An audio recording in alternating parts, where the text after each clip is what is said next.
Welcome, everybody. I've got Eric from Library of Orthanc here to go over the top foils for Movie Block that sets 1 through 10. This does not include rings, and we're also not including reflections cards, which were all foils.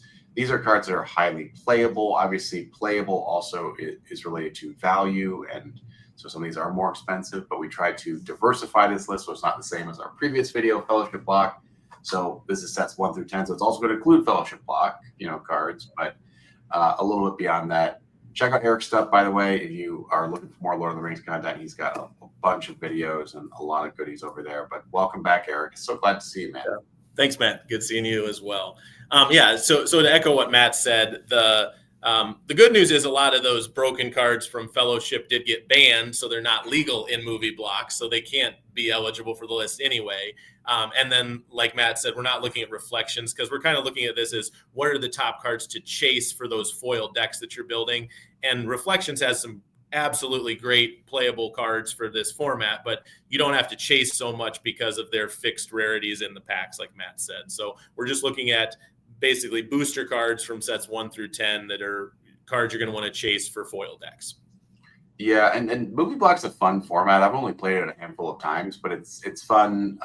You have to use the King Sight Path, which isn't always my favorite. But yeah, the King Sight Path is a little boring, to be fair. It has the least surprising or interactions of it's just stuff like add a threat and those kind of things are not that exciting. Yeah, I think the flavor of it also feels it's not like you're at the Prancing Pony. You're just like Gondor level 6, Gondor level 4. Yeah, it's not like play Aragorn at the Prancing Pony, play the Balrog at the Bridge of Khazad-dûm, play a Nazgul at the Fort of Brune. There's some really cool stuff in Fellowship, and then this is just like you don't even know what the difference between the Pelennor Plains and the Pelennor Fields and the Pelennor Grassland, and it's that sort of thing. Well, designers have only a certain number of words they can use.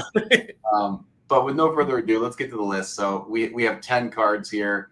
In 10th place, we have Anduril, the Flame of the West, which is Aragorn's sword. Yeah. I'm going to make you bigger here so we can see your the foil a bit better. Oh, sure. So here's that beauty. This is, again, one of the most beautiful foil cards. And only reason this doesn't rank higher is, again, this one you're typically only going to be looking to play 1 or 2 copies, and obviously only in decks that play Aragorn. But it's just a fantastic statistical card for Aragorn. Playing the Sanctuaries is okay. That's not amazing on the King Sight Path because the King Sight Path doesn't have all that much diversity anyway. But just adding that extra vitality to Aragorn, having it be an artifact so that it can't be touched by possession removal, and then, like I said, just being a cool, iconic artifact card here. It's a definitely deserving on the list, and potentially higher. But really, definitely want to see that have a spot. All right, and then in 9th place we have a Fellowship staple, but I think it gets a little bit more life in Movie Block, which is Last Alliance of Elves and Men. That what I would say is probably one of the top iconic decks in the format is just the Elves and Men. Ended up synergizing together very well. And so, even though this was a Fellowship Block card, it's a card that really shined in the Movie Block once you had a critical mass of elves that were actually really good. And then, your men that you can load up with some really good cards, like Anduril and some of those types of things. So, this really took a shine when you can mix those two cultures and put together a really strong mains and toys type deck. Yeah, I totally agree. And our next spot is also a Fellowship staple, but it was on our list. But Sam, son of Hamfast. So what's his dad's last name? Or first name? Hamlet? Yeah. So this one is a common card, but incredibly hard to find in foil because it's so widely played. This is one of those that if all we were doing is based on playability, this would be number 1 for sure. The fact that it's a common and that it's only played 1 or 2 copies is what's making it go higher up on the list here, but definitely needs to be included on this list because anytime you're playing with an alternate ring bearer in particular, this is absolutely necessary to protect yourself from burden strategies and from overwhelm. And then also just making sure that when you're playing in any deck, it lets you bid higher and kind of just use itself as a burden speed bump that you just wound up 3 times and then sacrifice to a big minion and just get your burdens reset down back really low. Just an absolute fantastic card. And like I said, it meets the every deck test, meets the multiple copies, usually up to 2, but not really any more than that. But it is in general, should be a reasonably accessible card, being that it's common. Yeah, I agree. And so moving on with our list, we have a very situational card of running a certain type of minions, but it's just a staple for that, which is hides. And I guess, by the way, the value as you pull that out for Andoril is maybe actually Andoril might be in that 150 range. Yeah, Andoril is probably 150 up to 200 range. Yeah, that one is a little more expensive. I would attribute that more to the iconic nature of the card, not necessarily how necessary it is for decks. Just because, yeah, it's a really cool looking foil and cool weapon. I'd say potentially a little overvalued at that, but that is about the range. And then Last Alliance of Elves and Men is maybe in that $70 range. Yeah, somewhere right about there. Sam is probably like $40 maybe. I'd say Sam, you're usually seeing that $30-$40 range, even though he's a common card. Yeah, just because they get eaten up so quickly because they're so necessary for decks. Okay, so that brings us to number 7, which is Hides. Hides, yeah. Like you said, you're only going to ever use this in one deck, and that's Dunland.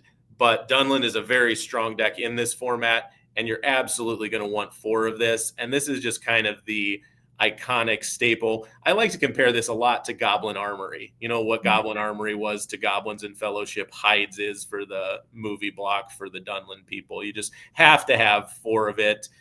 It doesn't cost 0, but it does replace itself. That's the one thing that always remember when you play your Hides to draw a card. I think I'm guilty of that sometimes, of not remembering that card draw, because just statistically just an absolute beast, and it makes an entire deck of one of the top decks. Absolutely agree. Next, we have a staple for Rohan. Let me see if I can pronounce it correctly. Symbomine. Yeah, someone showed me a clip. I forget who it was, but someone in the group showed me a clip of Theoden saying this, and it's actually pronounced Symbomyrna. But I would never know to say it like that, so I call it Symbomine. There's like an extended scene of Theoden saying that, and it's Symbomyrna. But yeah, I still can never not call it Symbomine. Symbomyrna. So there it is. This is a beautiful card. Foil flowers. And I would say value-wise, both of these, this one and Hides, both from the Two Towers set, which is actually a relatively inexpensive set as far as the sealed product goes, but both of those are up in the $200 range, Hides or Symbomine. So they're both in that kind of elite category when you start getting that $200 plus foils, and both very similar in that they're both from Towers. They're both key to really their own deck type and no other deck. So those two have a lot of similar patterns about each other. Yeah, I totally agree there. Which brings us to another situational staple. This was actually a very hard card for me to find for my master foil set is Desert Lord. And a runner-up would almost be Easterling Captain. You could do Desert Lord. Depends if you're doing Beasterling but we just put Desert Lord there. Yeah, Desert Lord is fantastic. He's still, I would say, sub $100, probably in that $70, $80 range, which I think is probably undervalued with as good of a card as this is.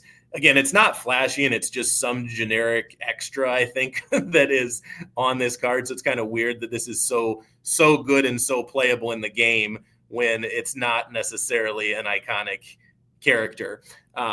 But what's really good about this is it is splashable as well, because it doesn't require you to spot anything, and it just lets you put those exertions wherever you want. It's very similar to like the Legolas Greenleaf of the minion side. And then, you see it in stuff like Ninja Golem relies heavily on this to place the wounds where you want. And then, of course, the Southron deck itself. So this one, is highly rank. I'd put him above Easterling Captain just because you'll see him in other decks. Easterling Captain absolutely essential for the Easterling strategy, but Desert Lord does bleed into some of those other splashing strategies and Ninja Golem and some of that stuff. So Yeah, I think it's kind of an underrated card a little bit. People sleep on it. yeah, and like I said, I attribute that to the lack of it being an iconic character. You know, it's like the opposite of Anduril. Anduril is like the most iconic thing, and this is like I said, some extra who was walking in a crowd of Southrons, and they decided that he's the Lord of whatever that means. Like, this guy looks regal. I was just noting when I was looking at the foiling pattern that they did a nice job with like the snake on the side of the border. It's just they did like a really nice job with the card. Yeah. I do like what they did and like expanded where they actually made him like his similar effect is like on a Mumok commander, which makes to me a little more sense that it's like at least the Mumok commander, not just like some robed Southron. So, all right. Next we have Elrond, Herald to Gil-galad. Yeah, another one I would say is an absolute staple of multiple decks. If you're using like archery and you're getting those extra heals with Elrond, so he's a beast of a healing machine. So he's good for archery. He's good for elves and men. He's even like hobbits will play him to heal. So I mean, just incredibly versatile. And yeah, he's from set 3, but this is the one that does, again, really shine in the movie block because of just the universal application of just, I can splash this in any deck to heal people, and it just gives you that recurring heal a companion every single turn. And it's a cool iconic character. So that's one where you say, hey, yeah, Elrond, he's way up there in terms of the, cool iconic characters. Price wise, I'd say you're looking at, that same $80-ish range for Elrond. All right. This one I know might be a surprise, but Captured by the Ring, which is a common from set 7, but it's just absolutely necessary to every Ninja Golem or Golem sort of build you're going to use. Yeah, absolutely. I myself am surprised at how often I keep coming up on this card over and over. And yeah, so this is up in that same $80 range for a common, albeit a Return of the King common, which is a slightly more short printed set. But yeah, like you said, 100% essential for a deck like Ninja Golem. You're going to see it, of course, in like Nazgul decks that are playing like the Morks strategy. You want to have wounds on the ring bearer. You get this card gives you a threat, of course, too, which is fantastic for, if you're trying to do things with threats with Nazgul. Even, I see this in archery lists because you can keep recurring Golem Darkest Darkness to keep getting wounds out on the ring bearer and get threats down so that when someone dies, you take all those threats. So just incredibly versatile. It's used in many different decks, and it's used at 3 to 4 copies in all of those decks as well. So that's why even I place this very highly on the list just because of how widely used it is, and it's used in high quantities always.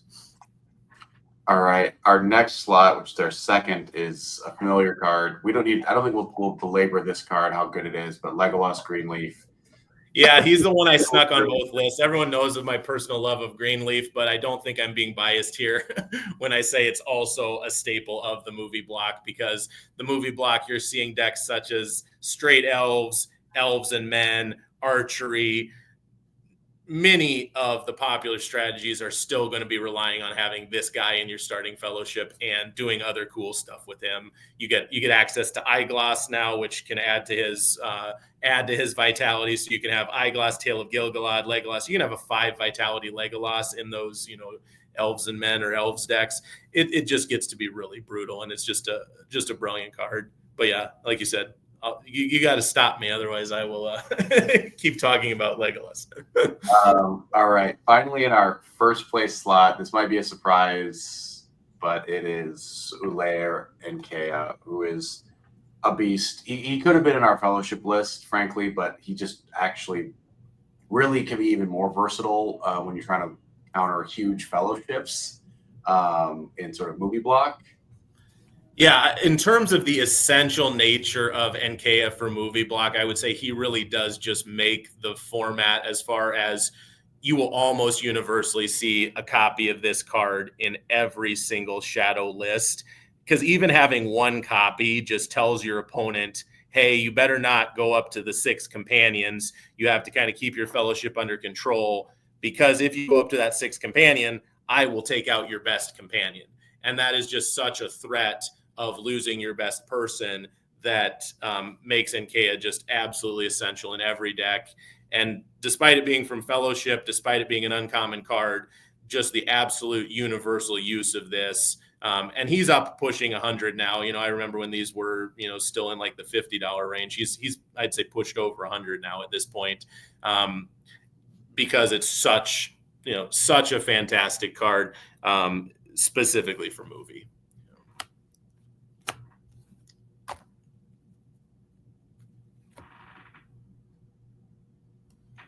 Matt, I think you're muted. Sorry, Boomer here. I didn't fully appreciate how good he is until you realize you can exert him multiple times, is what I was saying, and just like wipe someone out. Yeah, absolutely. If they go, if you got to be careful, because if you're in a big fellowship with multiple exhausted companions, he can take out 2 or 3 people, which is just absurd. But yes, he's very efficient. Of even your opponent goes up to that 6th companion and he takes out their best guy, and that's tough to come back from sometimes. Yeah, coming from playing a lot of Magic, I kind of forgot that there is no like tap. Like you can just do the things. Yeah, it doesn't say, "Oh, you tapped. You can't do that again." Right? It's like, nope, you can do it 3 times, 4 times. I think technically. Yeah. So, all right. Well, that's all we have. I'd love to hear people's thoughts, and if you want to check out some movie block decks, check out Eric's stuff. Got a whole bunch of movie block decks. We have some on the channel here as well, but we'll be back with the expanded, which is 1 through 19. So probably seen some cards you may have never seen before, and some pretty exciting price tags with some of those as well. So thanks for hanging out, everybody, and we'll catch you later.